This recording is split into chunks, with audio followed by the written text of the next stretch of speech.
Hello, everyone. We welcome you from near and far, near and far. And you may think of us as very far away, but aren't we oh so near? Mhm, mhm, mhm. You likely know who we are if you're here this evening. You have made our acquaintance to some degree. But as relationships go, there is an initial introduction, perhaps a handshake and an exchange of names and what do you do and where are you from and so on. But then the relationship progresses if you have interest or the other has interest. If there is a mutual interest, we would say. So if you are here, we would say it's likely that you have some mutual interest in getting to know Judah. And perhaps this vessel and her husband and others of like mind. And so there is an unfolding. Sometimes you meet a person and you think, wow, I really like this person's energy. I'm willing to invest some time with them to get to know them. True? Other times you may exchange a greeting and there's no real kinetic charge there, and so no offense, and none is taken, and you both move on to other things. Relationships require time, an investment of time, an investment of risk, wouldn't you say? That there is some risk in most relationships, particularly as you begin to become vulnerable. So we're here to, when we come open-hearted, open hearts, open hands. We come willing to serve fully, completely. We don't have disclaimers. We don't need a marriage contract, neither a separation or divorce papers. We are in it for eternity, you see. We are here to serve anyone who comes to us to the nth degree. We are available. Now, many, many times this vessel hears, and even from her own lips she may say, she hears from many of you, where is Judah? Where are my angels? Where are my guides? I have asked for help. I don't see any difference. I don't sense any help coming to me. I'm stuck in the same mess that I've been in all along, even though I've asked for help. And there are times this vessel also experiences difficulties wading through dark energies as she assists others who are in discomfort, in trouble, and as she deals with her own discomforts and troubles and those of her family and so on. But yet we assure you and we assure her, whether you sense or feel our presence, we are here nonetheless. Always present, always present. It is simply that sometimes, because of the experience of your life and what you are going through, the vibrations through which you are wading are very dark and dense and murky, like, let's say, being in the bottom of a lake. Have you ever swum in a lake and it was very dark and murky around the bottom? And it would not matter if you opened your eyes, you simply could not see anything around you. And so we are present. However, there are times when life experiences keep you from experiencing our presence because it is murky for you. But we assure you that as you break through whatever dense or difficult energies or experiences you are encountering, you will find we have been there all along and we are there. And you will become more of a vibrational match to who and what we are. And you might say, well, who are you? And what does this all mean? And who is this Judah? And so on. Well, we have introduced ourselves to this vessel over time as the angelic group, which we are. We use the word angelic because it's the easiest word for you to understand. You see, but we are souls like you are souls. You are souls in a body. We are souls in angelic light bodies. We don't have physical bodies.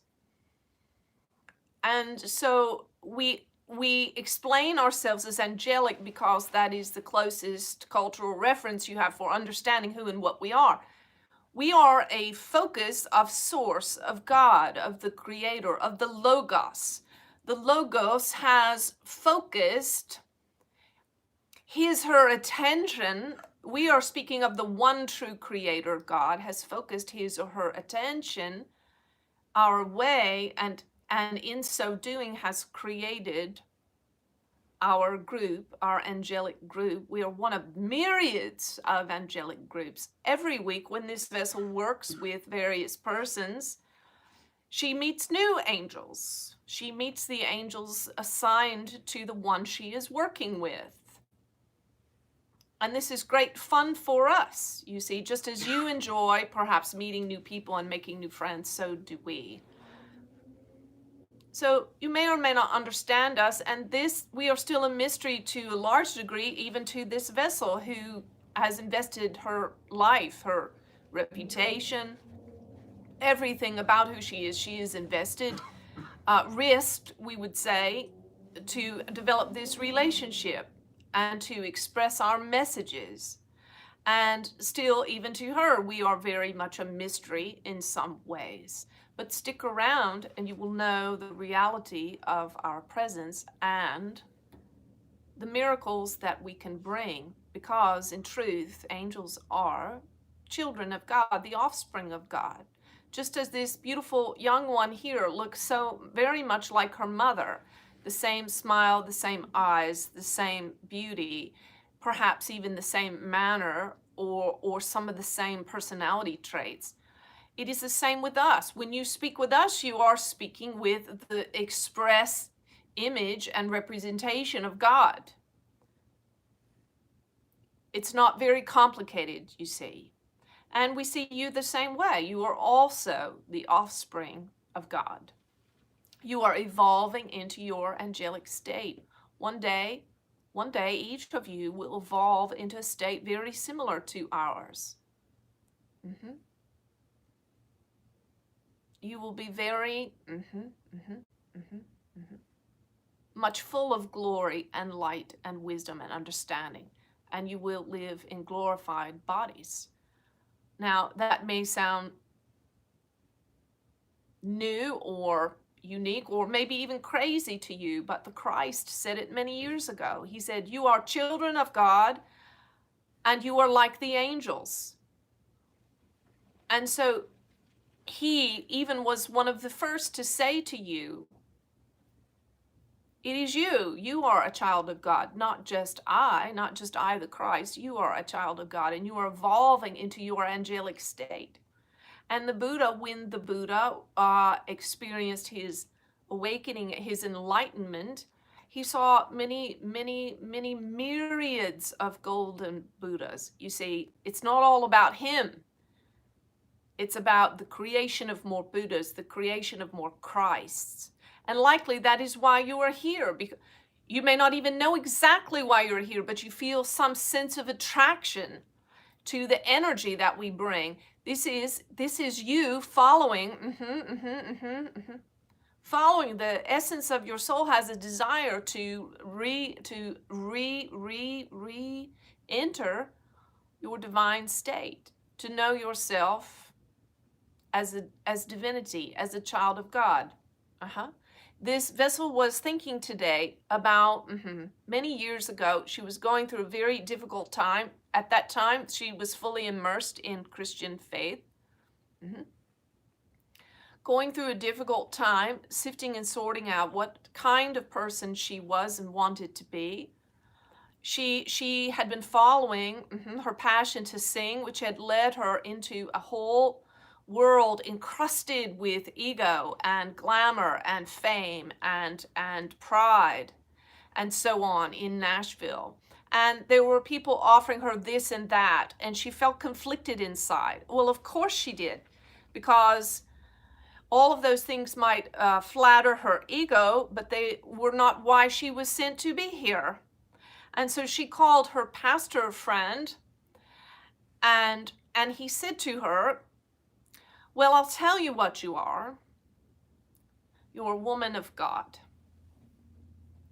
You see, and that helped her to get some clarity about the choices she needed to make.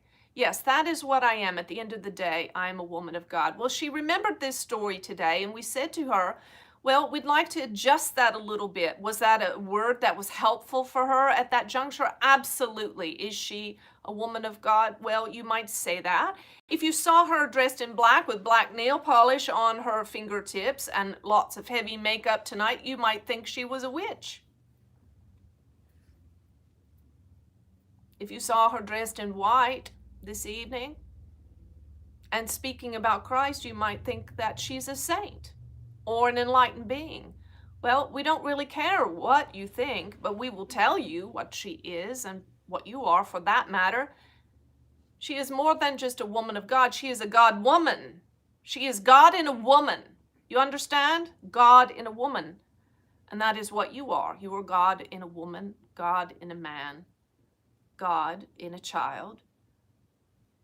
Inside of you, in the center of your being, is something divine that can never be extinguished. It is a flame that can never be put out. No one can put out the flame of your soul. It is eternal. It emanated from God and will return unto God. And no one has authority over that but you.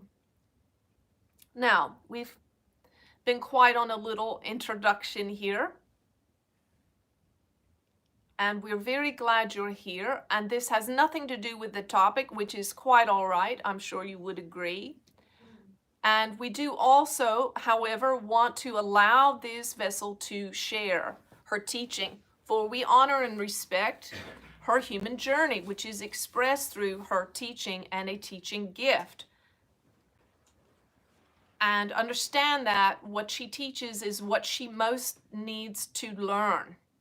And what she most needs to learn is likely exactly what you might need to learn as well. And we have a great respect for the human experience and journey. And so we are very happy to yield the mic to her, and we will also assist as the evening progresses. Good. What do you think of that, kiddo? It's kind of weird. It's different, isn't it? It's really unique. It's my angel friends, and I just lend them my voice. And it feels really good. It feels very comfortable and safe. They take very good care of me. All right, anything so far? You guys doing okay? All right. So tonight we're talking about taking the easy way out, doing things the easy way. And so, as fate has it, every single week, as I pick a topic, I get to hash through and struggle with all the issues in me around the topic. So, there is an easy way to do life, but the ego is always going to make it hard, complicated, dramatic, painful. That's what the ego does. And so, for me, the sure sign that I'm acting out of the ego is when it's just tough and when there's not that flow or that ease. So I'm going to jump in here. So there is an easy way. This is my little elementary school teacher coming out. Is that okay? I used to teach school and I loved it. What grade are you in? Sixth. You're almost grown now. Are you in middle school? Well, I taught middle school, 6th, 7th, and 8th grade, but I also 1st and 2nd grade were my favorites. Okay, so I brought my little jar here. If you can see what it says. It says it's my No Jar Jar, just to help you remember. Put my feathers in it to represent taking the easy way. Easy. Ha. So this stands for no judgment, no attachment, no resistance. No judgment, no attachment, no resistance. So I don't know if we'll get through all three of these tonight, judgment, attachment, and resistance, but we're going to dive in for sure. And hopefully you can remember those three. Judgment, no attachment, no resistance. That's the easy way. Judgments. Ugh. Judgments come disguised as the shoulds and the should nots. They also can come cleverly disguised as strong morality, right? You should not ever tell a lie, right? Strong moral judgments. They can come disguised as religious beliefs, dogmas, doctrines, and so on. Or even just the culture of a certain religious tradition. Judgments come disguised as opinions. And you know what they say about opinions? Judging is the primary function of the ego. So if you haven't heard any of the teachings that we've done on the ego, you can find those on the YouTube channel and dig in. So when we talk about ego here, we're not just talking about pride in the kind of cultural sense of ego. We're talking about our mind, which operates from the amygdala in the back of our brain. And our amygdala is the part of our brain that's meant to keep us safe. It's the part of our brain that if we step up to a busy street and there's a lot of traffic going by, causes us to step back, right? So that we don't get hurt. So our amygdala functions to keep us safe in life. But in our culture and with our upbringing and conditioning, it's way overactive, right? And so this part of our brain wants to code everything. That's the function of it. This is going to cause me pain. This is going to cause me pleasure. This is going to be good for me. This is going to be bad for me. So the easier way, non-judgment. So we've got to figure out how we're going to get free of this ego part operation in our mind. How we're going to silence it. How we're going to get it to relax so that we can let go of judgments in order to get free. So having no judgments about anything is the primary trait of an enlightened person, of a self-actualized enlightened being. So when I talk about being a fifth dimensional being like Judah, non-judgment is the deal. Lao Tzu said, if you close your mind in judgments and traffic with desires, your heart will be troubled. And if you keep your mind from judging and you aren't led by the senses, your heart will find peace. So judging leads us to feeling uncomfortable, troubled, upset, disturbed, anxious, afraid, hurt, in pain. That's where judgment leads us. We can't separate all those feelings from judging. Judging ourselves, judging others, judging the society, judging the political system. You know, I mean, every time we turn on the TV, flash, flash, flash, flash, judgment after one, after another, after another, after another. There's just constant prompts to judge, right? This is one of the big reasons why I don't watch the news. Maybe you guys can watch it and come out clean on the other side, but I cannot. If I watch it for a few minutes, I find myself getting hot, I find myself getting mad, I find myself getting sad or disappointed or afraid. It doesn't work for me. I'm not able to watch it without judging at this point. So judgment equals a troubled heart, feeling disturbed, feeling upset. This is the primary way that we know we're stuck with it. We're wrangling with the ego, or the ego is, arising, is when we feel disturbed in some way. And the disturbance can take any sort of face. It can look like sadness, it can look like fear, it can look like anger or frustration or irritation. It can look many different ways, but it's still basically the same thing. It's a disturbance, and it's caused by the ego.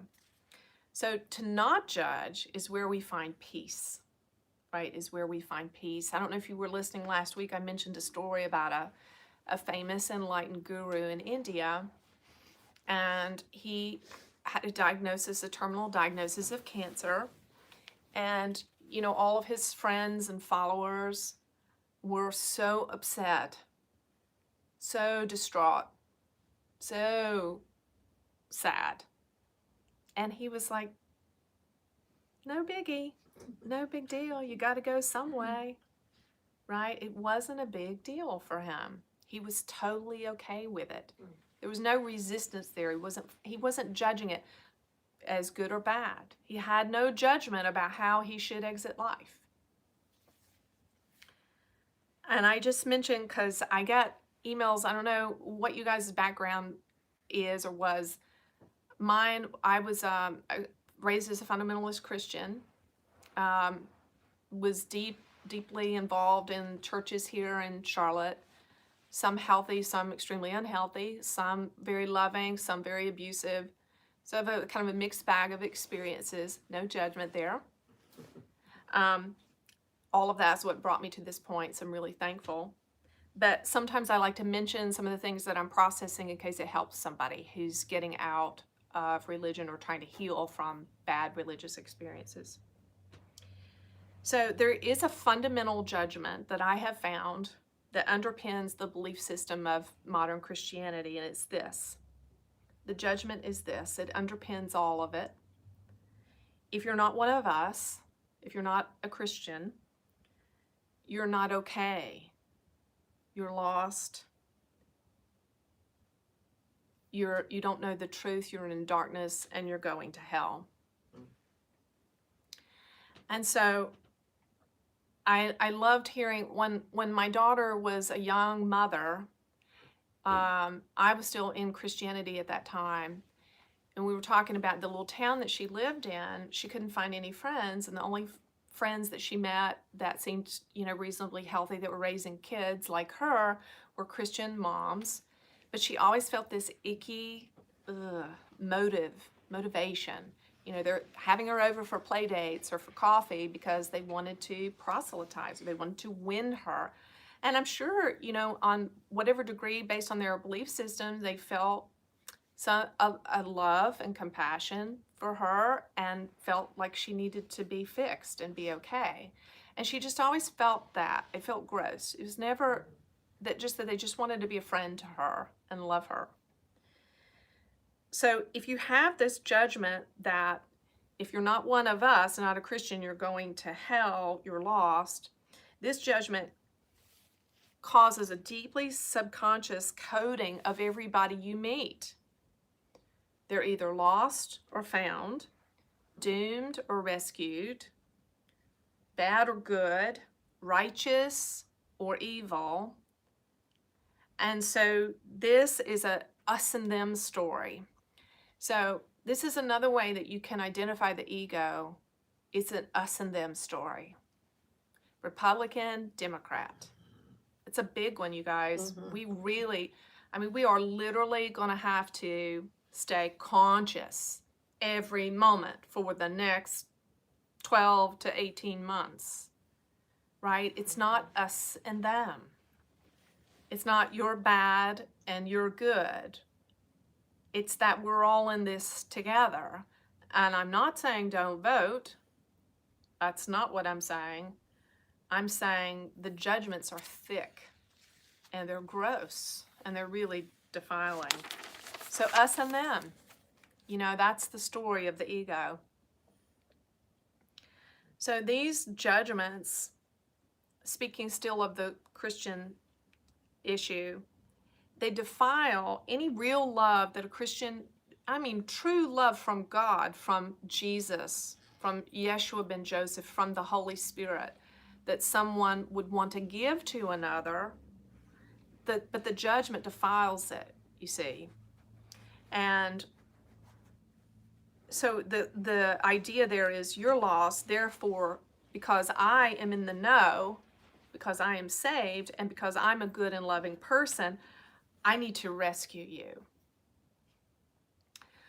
Chuck and I were talking about some of the struggles that I still have personally are around areas where I need to get healed, where I need to express some anger. One time when my kids were young, about the age of this sweetie, my daughter went on a trip with a church to the beach, and they prepped the kids about how to share love, the love of Jesus, with people there on the beach by praying for them. and they put that, they went to a fishing dock, a pier, and said, now you can't come off the pier until you've witnessed to at least one person. So that's something that I need to get mad about. I mean, I remember being mad about it at the moment, but I need to really feel my anger about that, because that's abuse, right? To force a child to proselytize somebody else. Do you have anything on that? Go ahead, sweetheart. Talking about Democrats and Republicans. Mm-hmm. So what's happened is the powers that be, the ones in the government and the ones not in the government, the ones with money, know that you divide and conquer. You divide and conquer. So what they've done is they bought up news channels and they've told lies in order to divide us. So we're so busy fighting against one another that we're not paying any attention to who's really running this country and how they're running it. All right, so to get free, no judgment. So remember that your amygdala is your attached ego mind. And because if you're like me, I mean, I lived under the rule of this part of my brain for 40 some years. So I'm having to learn a completely new and different way of being. And it is not easy.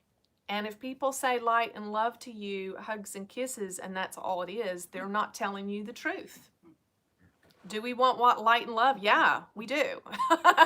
But it's not just that simple. So your brain is constantly coding things. This is what the subconscious mind does. And the subconscious is what we really have to heal by bringing it into our conscious awareness. And this is where Chuck has been a priceless gift to my growth, is that he calls me on things that I have, ceased to be conscious about. So it's constantly coding good, bad, what I want, what I don't want. Just like even when we watch TV, there again, we're unconscious. Advertisements, that's what I want, that's what I don't want, right? Pleasure, desire. You ever watch those pharmaceutical commercials? Everybody's so happy in those commercials, and they have a beautiful family, and they look so young for their age, and that's what I want. I want that. And we are being subconsciously programmed. So then when we go to the doctor, we ask for those pills because we think that's going to, our brain has, we've just taken that into our subconscious mind. It's ceased to think. So the attached ego mind, this is pleasure, this is health, this is desirable, this is what I want, this is what I don't want.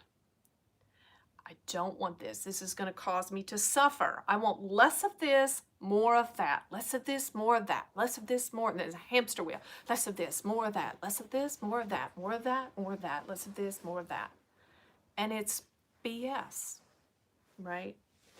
And so the amygdala is this animalistic, instinctive nature that is really overdeveloped. And so it's just kind of taken over with this judgment. Do you have something, sweetie? Yeah, the commercials about pharmaceuticals. They've done the studies. The advertising agencies have done the studies and have found when they hit the airways, naming symptoms, that it takes approximately 2 years before people start to get the disease. Why do pharmaceutical companies advertise drugs when we can't get a prescription for them? We have to go to the doctor. And these ads are very, very expensive. So why are they spending all this money? Because they're programming us to get the disease. We hear it over and over again. Half of the commercials are drugs now. The other thing they do is they will list the symptoms. And if you listen closely, half the time the last one is death. Now, why do they list the symptoms? Why? Because when you've heard it enough and you go into the doctor and the doctor starts to tell you the side effects, you zone out. Because the mind says, oh, we heard that, we know that, and you don't pay any attention. So this is, all the studies and the money spent to discover how to get us to buy things is just unbelievable. And so this is why, if you do watch TV, be sure and mute any commercials that come on. Yeah, that's good. So when we feel fearful or disturbed on the inside, our tendency is to judge, and likely by the time we're feeling disturbed or upset on the inside, it's because of a judgment that we either subconsciously or consciously have already bought into, right?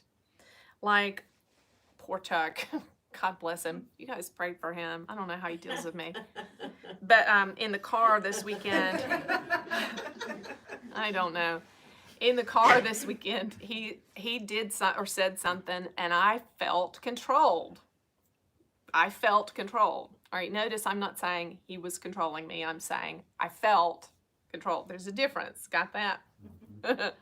So there it was, instantaneously. That fight or flight, amygdalas kicked in, and I coded what he'd said as me being controlled. Well, I coded it that way because I have a long history of being controlled by men. My dad and this and that and blah, blah, blah, blah, blah, blah. All my story. And it likely goes into past lives as well, right? So there in that split second, I'm in fight or flight. My amygdala is firing off. I'm firing off at the mouth. That's my fight instinct, right? To fire off at the mouth. So, but there's a judgment there. The judgment is he's controlling me. So I'll share a little bit here of a practical way you can address this. This is from an enlightened being named Byron Katie. He's controlling me. So what you do is you ask yourself, is that true? Is he controlling me? Maybe it is true. Okay, can I be absolutely certain that he's controlling me? Am I absolutely certain? Not really. Then you turn the phrase around. You turn it around two different ways. He's controlling me. Turn it around to he's not controlling me. Oh, he's not controlling me? Which is more true? He's controlling me or he's not controlling me? Actually, it's more true that he's not controlling me, because the truth is I'm just doing whatever I want to do. He said something, but that doesn't mean he's controlling me, right? Then you can turn it around the second way. He's controlling me or I'm controlling me. Oh, I am controlling me. Okay, so you kind of turn those around a little bit. So if you can't, I did not have the presence of mind to use that strategy. I hope that you will. And I might. Sometimes I do. So here's the secret. If we start blaming, we'll never stop. And so once we've bought into a judgment, it can happen in a split second. And it can be a really long-held judgment, with a lot of baggage behind it, with a lot of deep, deep roots. It might be a huge oak tree, not just a little sapling. But once we start judging and blaming, we will never stop. So now, this insight may help somebody. Now, when I judge Chuck, typically he won't receive it, because he's just that awake and aware enough that he won't take it on. He's going to leave that that ball with me. So when that happens, the other person does not receive your judgment of them, one of two things will happen. You'll either wake up and become conscious, oh, that's my stuff. And you'll drop it or work through it, or your ego will turn it back on yourself, and you will judge yourself. You see? So I had a choice then to admit the truth. Oh, actually, I'm the controlling one. That's true. If I took time to really think about it, this is where self-inquiry is your tool for freedom. I could go back and list thousands of times that I've been controlling with people. So what you see in another is really what's in you, right? Was he being controlling in that moment? Maybe. And also, I'm guilty of the same. Jesus said that. Jesus said, you that judge do the same. Right? So whatever we're judging other people for are the very things that we're guilty of. They're just mirroring it back to us, right? So, yeah. Good. Okay. Yeah. Yeah. Yeah. I'm listening here. Yeah. So when you become aware that you're judging, you want to turn in. If you have the grace, turn in. Look at yourself. Is this true? Maybe this is true about me. 9 times out of 10, you'll find that you've been guilty of the very same thing. You know, I told the story recently. Somebody was asking me about narcissism. You know, there's a lot of, that's like the new thing, right? Everybody's a narcissist. Well, pretty much, yeah, everybody's a narcissist. But I mean, really, like if you watch TV and Netflix, Hulu, all that stuff, there is a shift. You can see a change to where the vast majority of the main characters now are true narcissists. But we all fall on a spectrum somewhere of narcissists. This is what the ego is. The ego only cares about self-preservation and pleasure, right? So we're all somewhere on that. Go ahead, sweetie. Okay, so everything is a mirror. So what you see in somebody else is mirroring to you, and you can't change that mirror. You change you, and the mirror will change. So that's the purpose of not only people, but of everything that's happening, is to mirror back to us so that we can see where we are and so we can grow. Exactly. And I love the little illustration. If you look in the mirror and there's a smudge, you realize there's a smudge on your face, you don't reach up to the mirror and wipe the smudge off their face.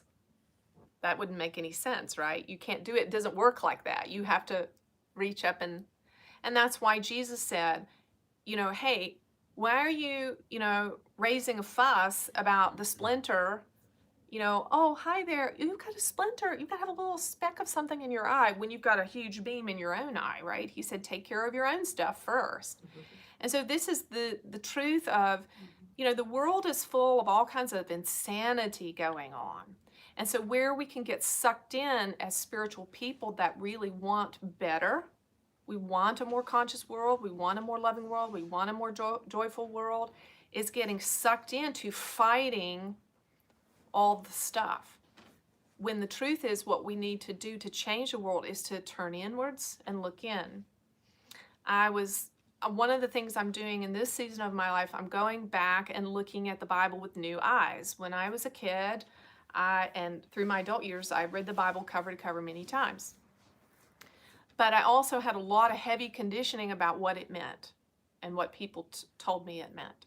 So I'm in a process of kind of sifting and sorting through that.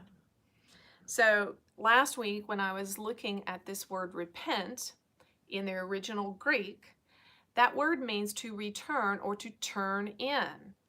So there's a lot of people that believe, based on history, that Jesus spent those kind of missing years between 14 and 30 in a traditional Eastern training, spiritual training. And so for him, when he said repent, repent, repent, he said it so many times. What he was saying is, drop your judgments and look inside, turn in, see what's going on in your own heart, deal with that. So wherever there is judgment, you can bet your bippy there's going to be guilt and punishment with it. Guilt and punishment go along with it. So you're either going to feel guilty, or you're going to hold others guilty. You're going to punish yourself, or you're going to want to punish others. There are some of you precious ones that have chronic diseases right now, and the reason they're not going away is because you feel guilty for something and you won't forgive yourself for it. And so you're punishing yourself subconsciously with disease. And there are some of you that are in abusive, terrible, terrible relationships, and you won't allow yourself to leave because you feel guilty or you feel responsible. So what we want to remember about judgment is it's a state of unconsciousness. It's a state of unconsciousness that's ruled by our ego mind. So if you want to be the real you, if you want to be, dear, the real you, which is perfect and blameless and holy and full of love and full of glory and miracles and wonder and in full of infinite intelligence, you must divorce this ego mind of yours. Divorce it. Divorce all of your conditioning, all the lies. Become aware of what you're thinking. Become aware of these judgments and drop them like you would a hot frying pan that's burning your hand. Drop them. They're not serving you. They're not allowing you to be who you are. They are causing you to suffer. Let them go. So judging others is the cover story for fear and anger, and judging ourselves is the ego's cover story for sadness and lack. Now, every major religion has a core teacher of non-judgment. Buddhism, Taoism, Christianity, the Hebrew faith. And I want to let Judah channel about the tree of knowledge of good and evil. Do you guys know that story? In Genesis with Adam and Eve, all that. Yeah. Let's let Judah talk about that. Before I channel on that, I'll read you this quote from Lao Tzu. It says, "When people see some things as beautiful, other things become ugly. When people see some things as good, other things become bad." And Romans 12:1, this is my paraphrase after I looked up the Greek. It says, "There's no excuse for passing judgment on another. For when you pass judgment on another, you are condemning yourself because it's you who practices the exact same things." All right, I want to let Judah talk about the tree of knowledge. Yes, so let us tell you, there is a very old, ancient creation story. There are many creation stories. And we would say the creation stories that are still circulating have a lot of value, each one of them. That of the Cherokee and the Peruvian tradition and the Christian tradition and Hebraic tradition as well. And so here is the story. The first man, the first woman, there in the garden. They were in paradise. They lived in perfection, in ease, as you are discussing tonight, in ease. There were no problems there. There was no work, no toil, no sweat. There were only luscious health and life-giving foods to eat. There was love and peace and goodness. And there was, above all things, there was a continual experience of relating with the divine, with spirit. For the very Spirit of God dwelt in this paradise with Adam and Eve in relationship. And there were two trees there in the garden of special importance. There was one called the tree of life, and there was one called the tree of the knowledge of good and evil. Now, we're not telling you whether or not you should believe all the details of this story. We will leave that to you. We are simply saying that the story, as a teaching tool, has merit. Now, this tree of life, it is said that when one ate from this tree, one would instantly enter a godlike state of being an eternal being in which that one would never, ever, ever die. So to eat of this tree meant the end of death and to live one's entire existence in a God state. Now the second tree, this tree of knowledge of good and evil, the fruit thereof, when one would eat of this fruit, it is said that one would instantly begin to become conscious of the existence of good and the existence of evil. So to eat the fruit of this would be to enter duality, this state of judgment that the vessel is speaking to you about. Good, bad, right, wrong, beautiful, ugly, and so on. Now, Adam and Eve were given very strict instructions. You can eat of any tree in this garden except this one of the knowledge of good and evil. Do not eat this one, because when you eat of it, you shall surely die. That is what is said in the scripture. You shall surely die. And of course, they couldn't resist themselves, and you know the rest of the story. And therefore, they were kicked out of the garden and lost the privilege of being eternal and eating the fruit of the tree of life, because now they were in a state of duality. And who would want to live forever in a state of duality? Would you? We think not. And so, this is the difficulty then. You shall surely die. You see, there is a death of your innocence, your purity, of your higher self that comes to you every time that you judge. Every time that you judge.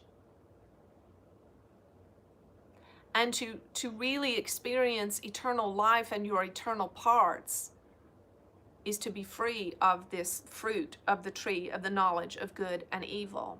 And every day, hundreds, perhaps even thousands of times a day, you are being given the opportunity to eat of this tree. You understand this? Yes. Good. Okay. How are we doing? Anything so far? Any thoughts or questions? Okay. So the ego is the big inner judge, and this judge needs a victim.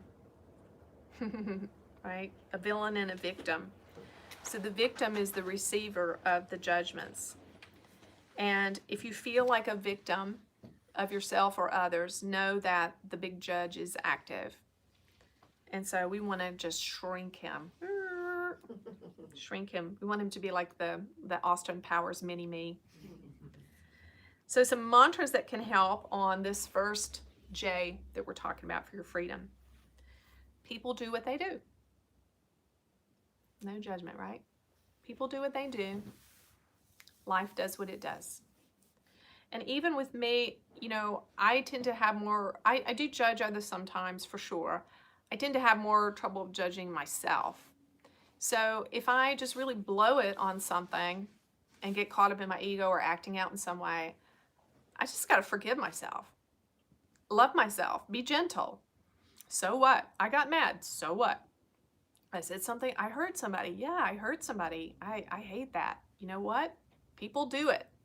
It happens sometimes. I ask for forgiveness. I forgive myself. I go on. So don't judge anything. That's another good mantra. Don't judge anything. Yeah?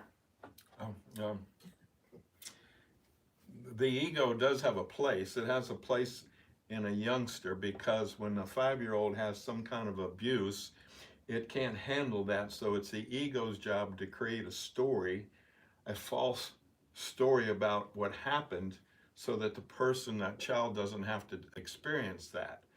So an ego is a story we make about ourselves to make us what we think is better. Well, yes, I steal, but I'm stealing from wealthy people. They have too much money, or whatever. And so, but when we get older, we don't need the ego anymore. But it's not ready to relinquish the power to us. But that's what happens. It does have a place, but it's time. There's a time when it's time for it to be dissolved. That's really good. That's a good point. So yeah, go ahead, sweetie. Every day when we choose what food we make, are we not judging? This food is healthy and this food is not. We have a food supply that isn't healthy. And Yeah. every day when we choose our clothing or we take a shower, is that not a judgment? It's true. Well, so let's go back to the one about food. So the amygdala, it has a physiological purpose for our life and well-being and protection. I mean, you can imagine, especially, you know, now we're in a more modern society, it can get a little more nuanced, like food choices. But you can imagine, think 100, 500 years ago, to be able to look at two different fruits and discern, is this poisonous or is this something good for me? That's a function of the amygdala to code things in that way. And so we need that part of us. And another example would be, you know, when we step up to the street, we, as adults, we kind of have an instinct about when it's safe to cross the street, right? There might be tons of cars coming, but we still feel pretty comfortable that our amygdala is functioning and that we can navigate across safely. That's what the amygdala is for. The problem is when we have heavy trauma or conditioning from painful experiences in our past and sometimes past lives that cause us to just have an overactive amygdala. So yes, judgment in that sense, and if you use the word discernment, that could help you be a little, you know, easier around the subject. But yeah, it has its place for sure. Yeah, this is kind of interesting to think about. But one of the things you could also say is this particular food is more what I need rather than kind of judging them. But think about this. There are people that during a fundamental Christian ceremony drink strychnine poison, and they're fine. They're fine because they believe God is protecting them. And is God protecting them? No, it's their belief. So possibly, if we believe that this is the perfect thing for me to eat, it may be. So it's important to think that. And that's why I believe one reason why we say grace is because it's to put that energy into that food. And what I tell my patients, okay, if you're going to eat that piece of cake, okay, you're going to eat it, okay, fine. Give yourself permission, but don't say, this is bad for me, I shouldn't eat it. No, no. Enjoy that piece. Enjoy it to the fullest. Absolutely. Yeah, and a good thing around food is to consider, there again, looking in. Am I making this choice out of fear? Because if we're making it out of a fear, how is it going to sustain or nourish our body? Right? I once met a beautiful, beautiful, intuitive, psychic woman who was just wasting away, literally, because she had judged everything as being bad for her, almost everything. She was down to just a little handful of things she could eat, and she was literally going to kill herself if she didn't let go of those judgments, right? And there's also the story about when they took two identical plants and put them in the exact type of environment. And with this one, they went into the room and said, oh, you're so beautiful. Look at you. You're just beautiful. And they went into the other one and say, oh, you're ugly. You're not worth living. This one dies and this one flourishes. So if our words can do that to a plant, what can it do to us? And what can it do to the food that we're getting ready to eat? And this is why eating at places like at McDonald's is poisonous, because you've got somebody back there who doesn't really want to be there, who's probably angry and everything, and that's going right into that food. And if our hospitals were to get an Italian or Jewish mom on each floor to cook for the people there, they'd be out in no time. Yeah, I love it. Become restaurants instead. Mm-hmm. Yeah, that would be great, wouldn't it? All right, so we're at a juncture here that we can do a little work and for about 5 or 10 minutes and stop for the night, or we can do a little bit of the next part. What do you guys want to do? Are you feeling full? You want to save some time for maybe questions and answers? Yeah, let's do that. Okay. So the last thing I want to mention about judging is this. So, you know, obviously we have these small judgments we make, right? Like what I'm going to wear and all that.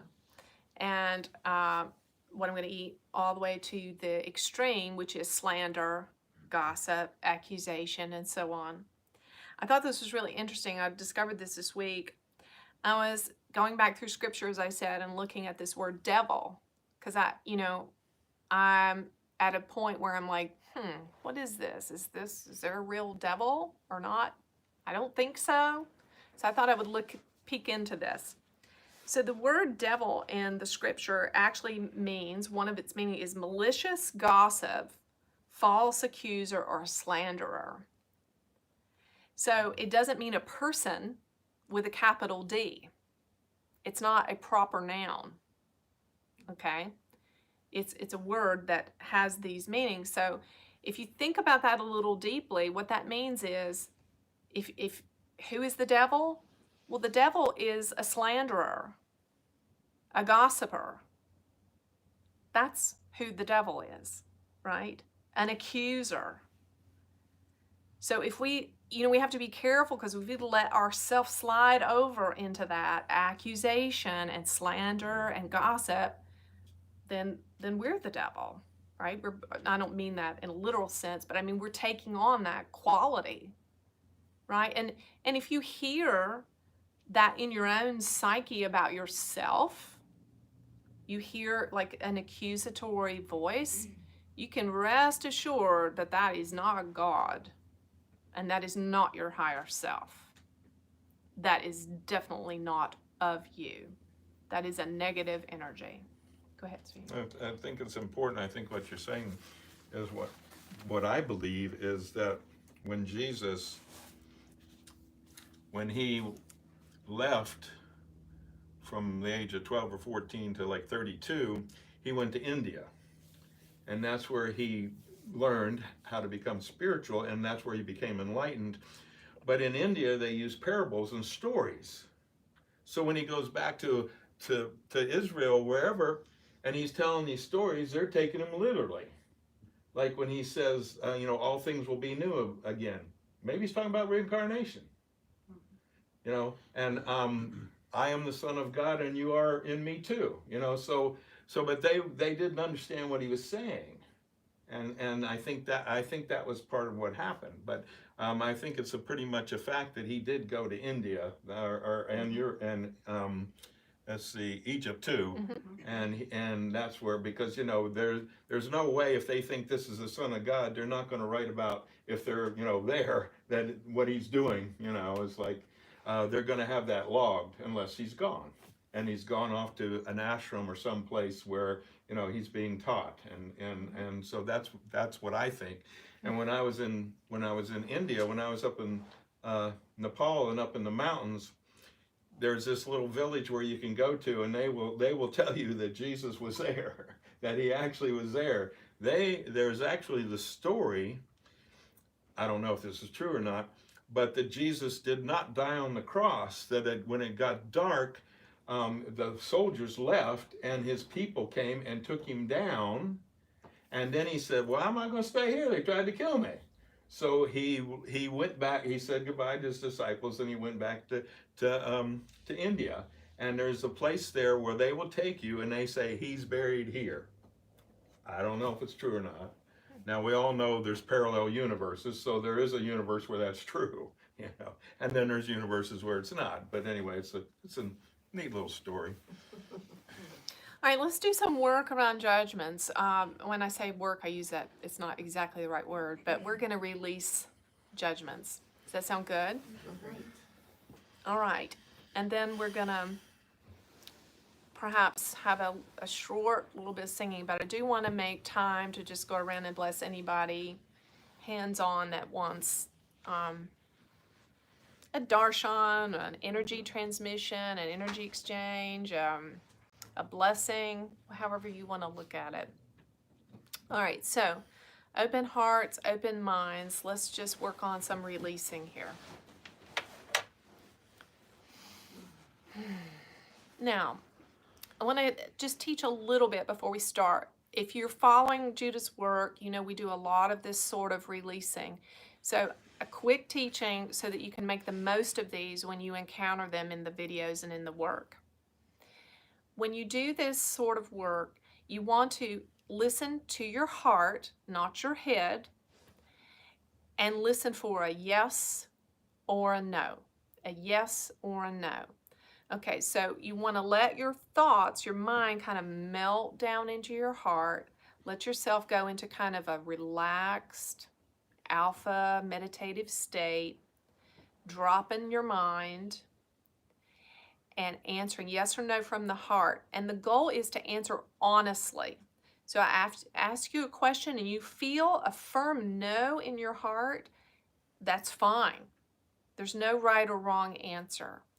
And I will sometimes repeat the question, and what will happen over time is you will feel your no's begin to get softer and softer and softer, and then you'll just feel them start melting and they'll become a yes. And you'll actually feel yourself let it go.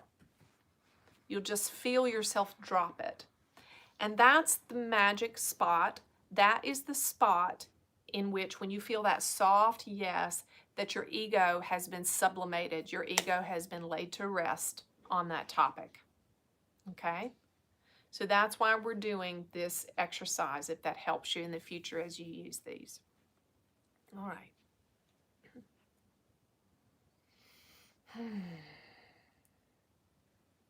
And so could you welcome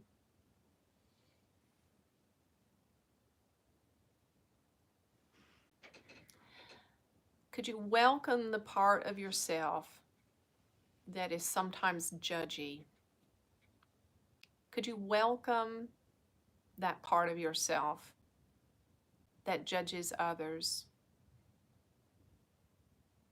Could you welcome that part? And could you accept that part? Could you welcome the knowing or the understanding that when you're judging, it's because you're afraid? You're afraid of something. So could you welcome the awareness that you're judging? Could you welcome the awareness that you're judging, because it's a gift then to see that you're afraid? Could you welcome that?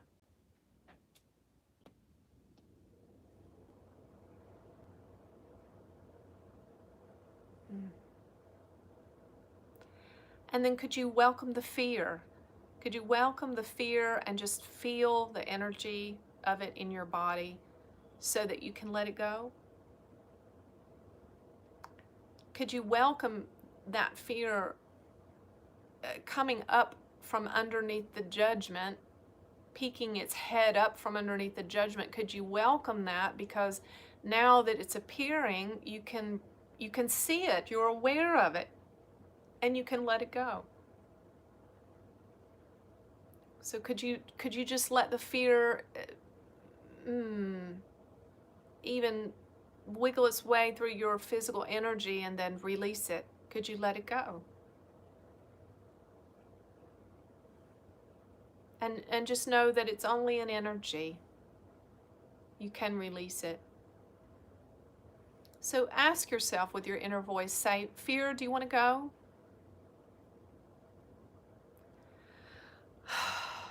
And you might hear a yes. And maybe you can just exhale it out of your body. Fear, do you want to go? Yes. Fear, do you want to go? Yes. And I just take authority right now in the holy name of Judah and of Source. I take authority of every negative attachment of fear, every negatively attached energy of fear. I command you to leave. So could you let go of your attachments to fear? So could you allow this to come into your consciousness that fear has pretended to be your friend? Fear's pretended to be your friend and told you a lie that it would protect you from suffering if you would just keep it as your friend. Do you see that now? Can you see that that's a lie?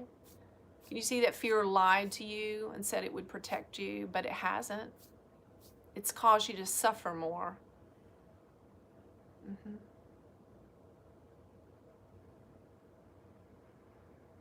So ask again in your heart, fear, do you want to go? Fear, do you want to go? Yes. Fear, do you want to go? Good. And more, fear, do you want to go? So, I ask you to sweep through this room, and I ask you to scoop up all the fear and take it out and throw it in the garbage. I ask that you would bring freedom here, that you would release each and every one here and within the sound of my voice from as much fear as possible in this moment of space and time, in this moment of time and space, right here, right now.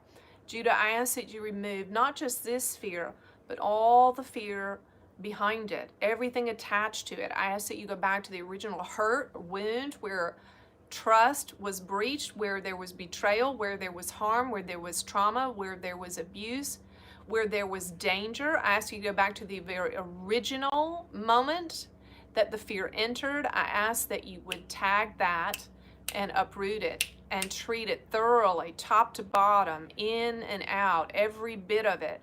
Treat it in every realm of time and space, past, present, parallel, and future realities, and take it out and trash it tonight.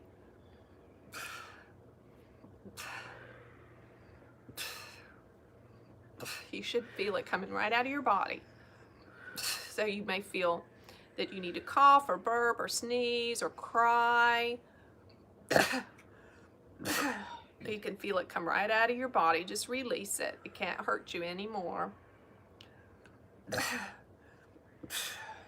Good. Doing great.